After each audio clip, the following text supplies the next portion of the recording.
Hey, what's up guys, TechTitan here, and this is the Samsung Galaxy S23 FE. So before we begin, as always, I want to thank you all so much for watching. If this is your first time on the channel, don't make it your last. Go ahead and subscribe for more coverage on the S23 FE and other devices. So we're going to talk about the design, the specs, and the display, the camera, but I've only spent a couple of hours with this phone, so this is kind of my first thought, best thought type of video. So beginning with the design of the phone, this is very reminiscent to the standard Galaxy S23, and that's a thumbs up in my book. So definitely more premium, better quality materials than they used in previous generation, and it looks nice. It feels really good in the hand. It has a decent weight to it thanks to the metal sides, which we will talk about later on. And the MSRP on this phone is $599, so appropriately priced. On the bottom, you do get the USB-C that does support 25-watt fast charging. And you also get your bottom facing speaker as well as a couple of microphones on the bottom. In addition to all of that, this phone does support fast wireless charging. On the right hand side, you do get the metal power button as well as metal volume up and down. In comparison, you did get plastic buttons in the previous generation S21 FE, and like I said, the whole sides of the phone are made out of metal, so definitely more premium, better quality, and it feels, like I said, really good in the hand. It does have some weight to it, and the back has your triple camera setup, so you do get a standard main sensor, a wide angle sensor, as well as a telephoto sensor. More on the camera later on, but from a design perspective, this is definitely kind of a better tuned kind of way that they put it. So they did put like metal rings around each lens, I guess, to give it kind of a more premium look, if you will, but still looks very good and very similar to the S23. It's up to you whether you like that look or not. Alright, so now let's switch the topic of conversation and talk a little bit about the display. So this time around, Samsung gave us a 6.4 inches dynamic AMOLED display that does support HDR10+, 120Hz refresh rate. It is 2340 by 1080p at 403 pixels per inch, and it does have the Corning Gorilla Glass 5 on it, so definitely a premium quality display. And everything about it, it's a Samsung display. It's a very high-end Samsung quality display. It does reach a peak brightness of 1450 nits, and I know we live in a world where the flagships are now up to 2000 nits higher nowadays, so that's crazy to even say out loud. But yeah, definitely a good display. If I were to have one downside about it, it would be the resolution, but come on, it's a $599 phone.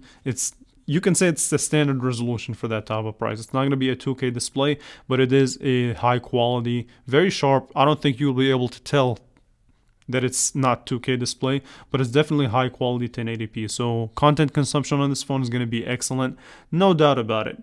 And yeah, that's the little things that I have to say about the display. More on that in a different video, so stay tuned for that.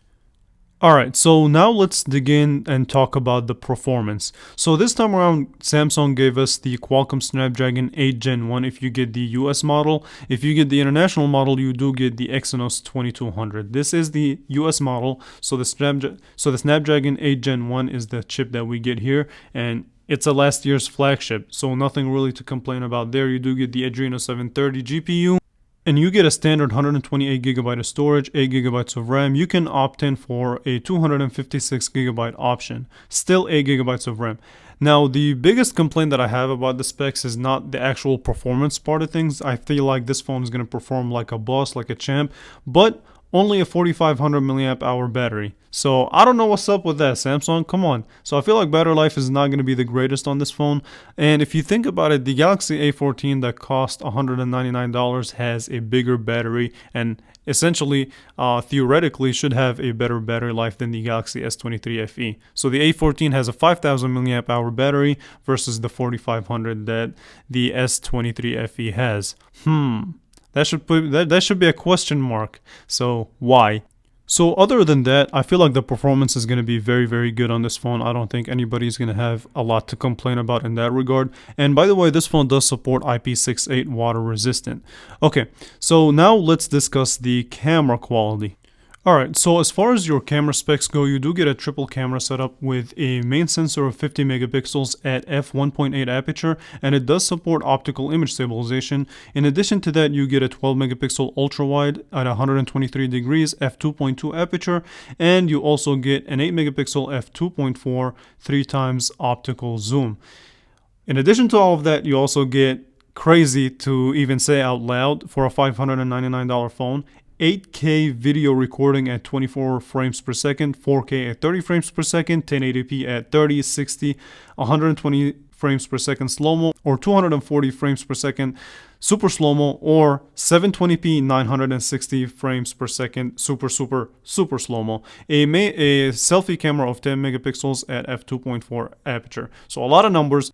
But the takeaway that I want to give here is that this camera should perform really good for the money that you're paying for this phone. So I will be doing a camera review, so stay tuned for that. But the fact that you can record 8K video is insane. I'm definitely going to test that out. That's just crazy to even say out loud for a $599 phone. I don't think, yeah, that's not even a feature on iPhones yet.